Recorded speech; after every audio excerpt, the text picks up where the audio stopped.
नमस्कार दोस्तों स्वागत है एक बार फिर से आप सभी का नए वीडियो में। दोस्तों आज हम लोग इस सवाल को हल करेंगे। दोस्तों ये सवाल सांख्यिकी क्लास 10th का है। इस तरह के सवाल बोर्ड एग्जाम में अक्सर पूछे जाते हैं। बोर्ड एग्जाम में इस तरह के सवाल 4 नंबर या फिर कभी कभार 2 नंबर के लिए भी आ सकता है। तो चलिए दोस्तों एक बार सवाल पढ़ लेते हैं, उसके बाद इसको हल करते हैं। तो यहाँ पर लिखा हुआ है निम्नलिखित बारंबारता बंटन का समांतर माध्य 25 है, पी का मान ज्ञात कीजिए। चलिए हल करते हैं। यहाँ पर देख पा रहे हैं वर्ग अंतराल दिया गया है 0 से 10, 10 से 20, 20 से 30, 30 से 40 और 40 से 50। उसके बाद दोस्तों बारंबारता जिसको एफ से लिखते हैं, तो बारंबारताओं का मान दिया गया है यहाँ पर 5, 18, 15 और यहाँ पी दिया गया है यहाँ 6। दोस्तों यहाँ बारंबारता में देख पा रहे हैं कोई ना कोई संख्या दी गई है, कोई ना कोई अंक लिखा हुआ है। जैसे यहाँ पर 5 है, यहाँ 18, यहाँ 15, यहाँ 6 है, लेकिन यहाँ पी दे दिया गया है। हमें बताना है कि पी के स्थान पर कौन सी संख्या होगी। तो साथियों समांतर माध्य या माध्य निकालने के लिए हमें 2 खाने अलग से बनाने होते हैं। हमने पहले से यहाँ पर बना लिया। चलिए सबसे पहले यहाँ पर क्या निकालना होता है, तो सबसे पहले हमें निकालना होता है मध्यमान।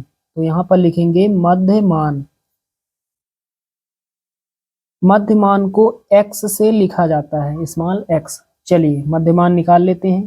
कैसे निकालेंगे, बहुत ही आसान है। प्रत्येक वर्ग अंतराल को जोड़कर आधा कर देना है।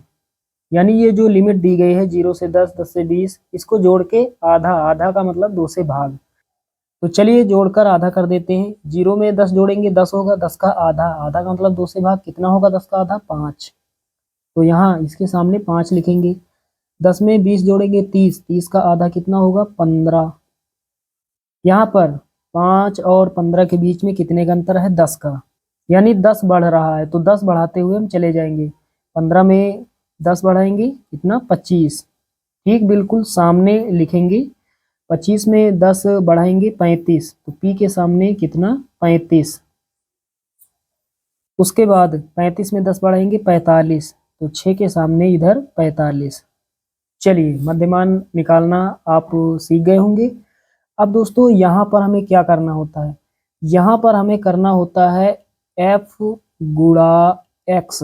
दोस्तों f और x का मतलब आप समझ गए होंगे। f का मतलब बारंबारताएं, ये जो बारंबारताएं यहाँ पर दी गई हैं। x का मतलब मध्यमान, ये जो मध्यमान वाली संख्याएं यहाँ पर हैं, इनका आपस में गुणा करना है। बीच में गुणा का निशान लगा हुआ है। तो बारंबारता वाली संख्या का गुणा करना है मध्यमान वाली संख्या के साथ। प्रत्येक संख्या का गुणा करके सामने लिखते हुए चले जाएंगे। तो 5 का गुणा 5 से होगा, कितना होगा 50, 25। सामने लिख देंगे 25। उसके बाद 18 का गुणा 15 से होगा, तो पहले 15 का पहाड़ा 8 बार पढ़ेंगे। 15 अट्ठे 120 का 0 हासिल कितना 12। फिर 15 के 15, 15 और 12 कितना हो जाएगा, 15 12 27, 270 हो जाएगा। उसके बाद 15 का गुणा 25 से होगा, तो पहाड़ा पढ़ लेते हैं। 15 पचे 75 का 5 हासिल कितना 7। उसके बाद 15 दूना 30, 30 और 7 कितना हो जाएगा 37, तो 375 हो जाएगा। उसके बाद 35 का गुणा पी से होगा, तो 35 पी हो जाएगा, 35 पी। उसके बाद दोस्तों 45 का गुणा 6 से होगा, तो यहाँ पर टेबल पढ़ लेते हैं। 6 का पहाड़ा 5 बार, 6 पंचे 30 का 0 हासिल 3। उसके बाद 6 का पहाड़ा 4 बार, 6 चौके 24, 24 और 3 27, तो कुल मिलाकर 270 हो जाएगा। अब दोस्तों हमें करना क्या है, यहाँ पर ये जो बारंबारताएं दी गई हैं इनको हमें जोड़ना है। तो जोड़ने के लिए यहाँ पर सिग्मा का प्रयोग होता है। तो जोड़ने के लिए सिग्मा इस तरह से बनता है सिग्मा, और यहाँ पर हम जोड़ने जा रहे हैं बारंबारताओं को, तो सिग्मा f। इसका मतलब क्या हुआ, बारंबारताओं का कुल योग। चलिए इन सभी को जोड़ेंगे, कितना आएगा, तो यहाँ पर हमें 5, 18, 15 और 6 के साथ p भी जोड़ना है। तो p को जोड़ना है, तो पहले p लिख लेते हैं, इसको अलग कर दिया हमने। अब हमें जोड़ना है 5, 18, 15 और 6, तो यहाँ पर जोड़ लेते हैं। तो 18 और 5 23 होगा, 23 और 15 38 होगा, 38 में 6 जोड़ेंगे 44, तो यहाँ पर 44 हो जाएगा प्लस पी।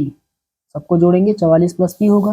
उसके बाद दोस्तों यहाँ पर f गुणा x हमने किया, तो ये संख्याएं हमें प्राप्त हुई। इन सभी संख्याओं को हमें जोड़ना है। तो जोड़ने के लिए फिर से सिग्मा, ऊपर लिखा हुआ f इंटू एक्स, तो यहाँ पर f इंटू एक्स, f गुणा x वाली संख्याओं का कुल योग, यानी इनको जोड़ना है हमें।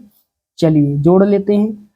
तो यहाँ पर 35p हमें जोड़ना है, तो 35p यहाँ पीछे लिख लेते हैं। 35p प्लस लगाएंगे।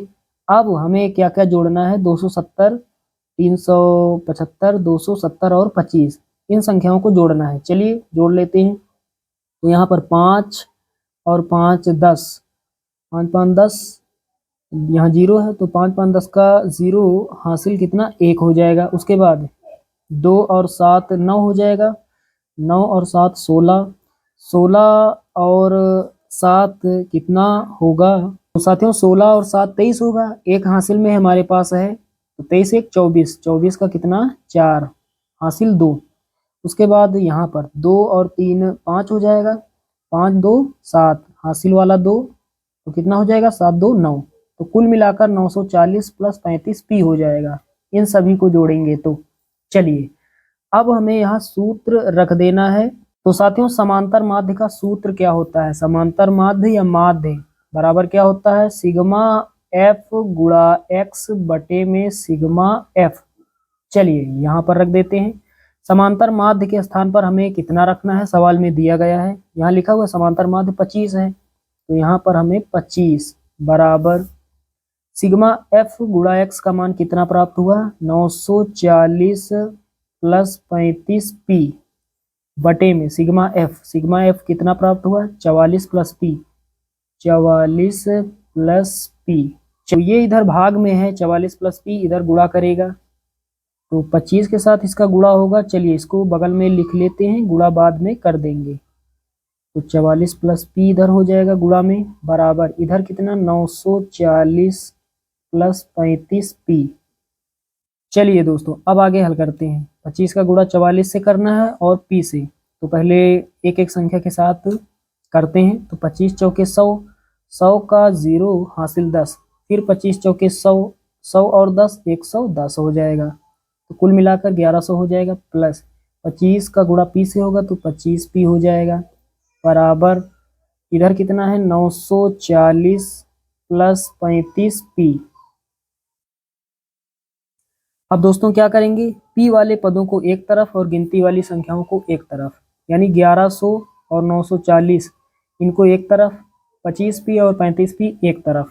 तो यहाँ पर 1100 को यहीं रोकेंगे, बड़ी संख्या है, 940 को इधर लाएंगे, तो 1100 ये इधर आएगा, माइनस का हो जाएगा 940, बराबर 35p, ये इधर आएगा 25p, माइनस का हो जाएगा, उधर प्लस का है। 35p में 25p घटाएंगे, कितना मिलेगा 10p, 10p बराबर 1100 में 940 घटाएंगे। चलिए घटा लेते हैं, 0 में 0 जाएगा, कुछ नहीं। उसके बाद यहाँ 10, 10 में कितना 4 6 मिलेगा, यहाँ 10, 10 में 9 1, कुल मिलाकर 160 बचेगा। अब यहाँ काट देते हैं, 0 से 0 कट जाएगा, इधर 1 गुणा में 1 का कोई मतलब नहीं होता, तो p बराबर कितना हो जाएगा 16। p का मान हमने निकाल लिया। तो यहाँ पर p के स्थान पर कौन सी संख्या होगी, यहाँ होगी 16, यहाँ पर 16 होना चाहिए। तो दोस्तों उम्मीद करता हूँ कि ये सवाल आप सभी लोग अच्छे से समझ गए होंगे। इस तरह का सवाल अब आपसे कभी नहीं छूटेगा, क्योंकि आपने बहुत ही अच्छे से इसको समझा है। चलिए दोस्तों मिलते हैं अगले वीडियो में, तब तक के लिए जय हिंद।